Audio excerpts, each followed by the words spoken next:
Welcome to Aurora Graphics. My name's Grant Dorsey, and I thought this week we would get into a little bit about vehicle templates and how I use the vector templates in Photoshop to design my vehicle wraps. I've got this ruler open here. I actually just snapped a picture of a ruler with a cell phone. You can tell it's a really nice picture. But the whole reason behind this is that I wanted to show you that even if you, here I'll just show you the image size real quick. It's a 48-inch ruler. 48 by 2 inches, and so what I did was crop the ruler down to the exact size and then scale it to be exactly 48 inches. And then I came in here and let me just set this ruler 2 inches, and you can see I put a mark at every inch.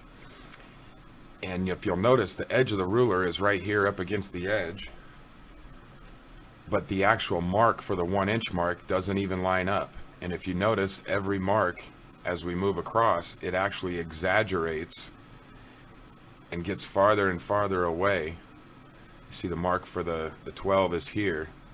And so we're almost, I don't know, a third of an inch off there. And by the time you get to the center of the ruler, it's a ½ inch off completely. And if we keep going all the way to the end, it actually starts to auto-correct itself. So you can see 30. The mark for the 30 is supposed to be right here dead center in between the numbers. You can kind of see it on the 31, and we're more than a ½ inch. That's almost 3/4 of an inch off. And as I keep going, you'll see that they start actually coming back. You see the 41 is getting closer to the 41 mark now. If we go all the way to the end, the 47 mark actually lines up. And so you may be thinking, well, I could we'll go back to the beginning here, and I'll just use my transformation tools here to make the number 1 inch mark line up perfectly, so that we're going from the number 1 to the number 47 perfectly. See, that one's still lined up. So we'll click OK, and then if you notice, doesn't matter, still here in the middle, our measurements are still easily a ½ inch off across there. And so if you're talking about a vehicle that's 200 inches long, or you know, even a city bus or something larger than that, if you try to use a photograph and blow it up to this scale, you're going to exaggerate that lens distortion as it gets larger. And so if, you know, your picture is 60 inches wide and you've got to blow it up to 200 inches, that ½ inch to 3/4 inch of lens distortion is actually going to be exaggerated based on how much larger you blew the picture up. And so that's just a little quick tutorial on lens distortion. That's the main reason why we don't use photographic templates other than for mock-ups. Just real quick, easy type mock-ups is what we try to do to get a concept, and then when it comes to actual production work, we use vehicle templates that are vector based. And so we can just get rid of this, or actually let me open up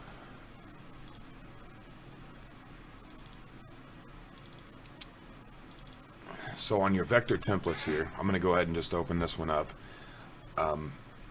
What you want to do, you notice I got the resolution set to 2000 dpi, and it's like, wow, why would you do that?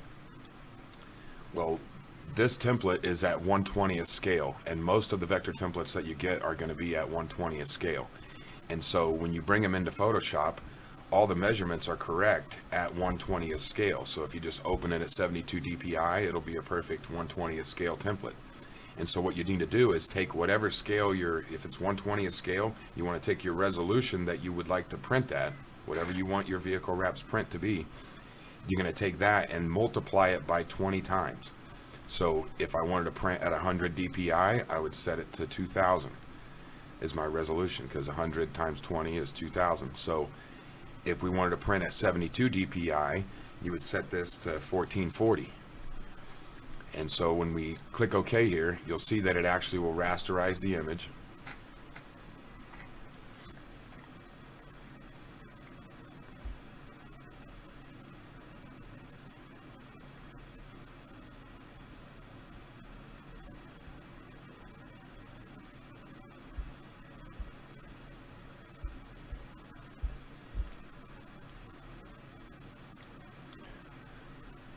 So now that our template's open in Photoshop, what we're going to need to do is adjust the scale in order to be 20 times larger at the resolution that we want to print at. And the easiest way to do that is under image size, just uncheck this resample image. And if you'll notice, whenever I drop the resolution by 20 times, the number of inches is going to go up by 20 times. So we wanted to print at 72 dpi, so I'm going to change that to 72, and you'll see the inches went from 15 to 303. So we'll click OK. And the next step we'll want to do is isolate each one of these different views into its own document so that you can work on one at a time.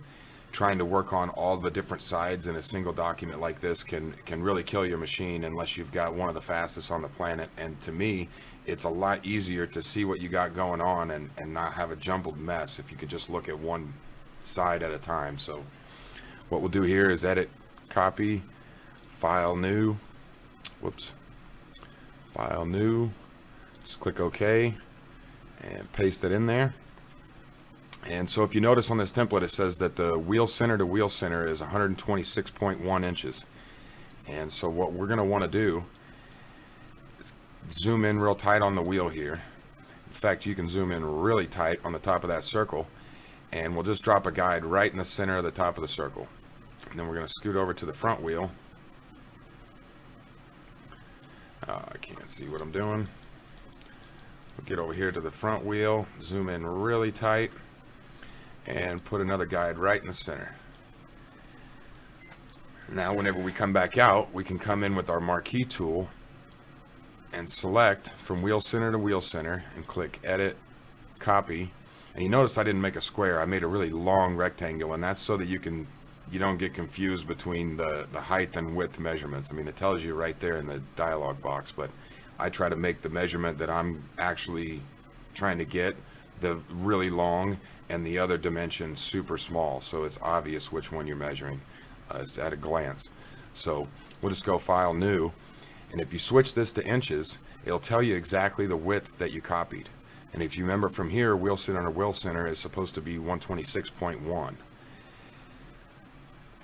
Obviously we're about 3/4 of an inch off. So didn't need to click OK. So you can just click cancel once you've got your measurement there. So the next thing we need to do is shrink this template up a little bit so we can gain that, to get it exactly accurate, that wheel center to wheel center needs to come down about 3/4 of an inch. Well, over the full length of the truck, it needs to come down actually more than 3/4 of an inch. And since I already did this twice and accidentally didn't hit the record button, I already know how many inches it actually needs to come down overall. So whenever you come back in here to rescale the image, since we're already at the resolution we want to print at and we actually need to make it smaller, we're going to go ahead and click the resample. And resampling is simply just for Photoshop to know whether it should be taking out pixels or putting pixels in or leaving the pixels alone. They call that interpolation. So when resample is checked, it'll add and take away pixels, and when it's not, it won't. So what I'm going to do is I'm just going to take this down a full inch. Means how we know from wheel center to wheel center we're off 3/4. We're probably off a full inch across the entire length of the truck. So we'll just go 200.6 and click OK. And when we zoom back in here, or take another measurement, edit, copy, file new, we'll just go to the inches here. Now we're at 126.2, so we need to come down just a little bit more. Control-Alt-I will get you your image size box. So I'm going to go 200.4, and you'll notice that now Control-C to copy, Control-N to get a new document. We're within 200ths of an inch,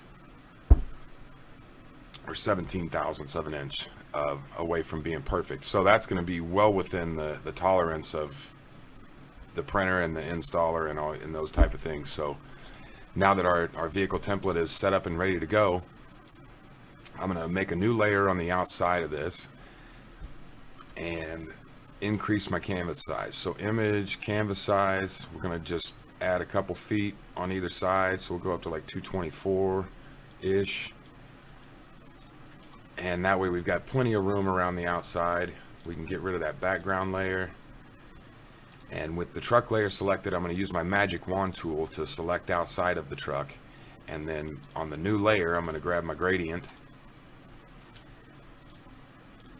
And under levels, this is totally unnecessary. If you'd like to do this to make your production templates look a little better, feel free to do so, but it's really not necessary. What I like to do on mine is on the truck layer, I'll come in here with the magic wand, make sure your tolerance is set low. You don't want it too far down to 0 and up around 255. When you click, it'll select everything. You notice the whole truck's selected. So we like to keep that tolerance down around 2025 for this. And we'll just go in here and hit delete. Just select in those areas, hit delete, get rid of them.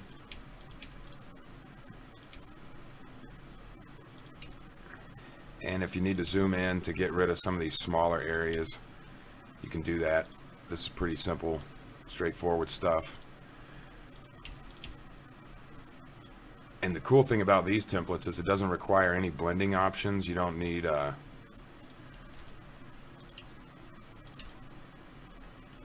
anything special, you know, to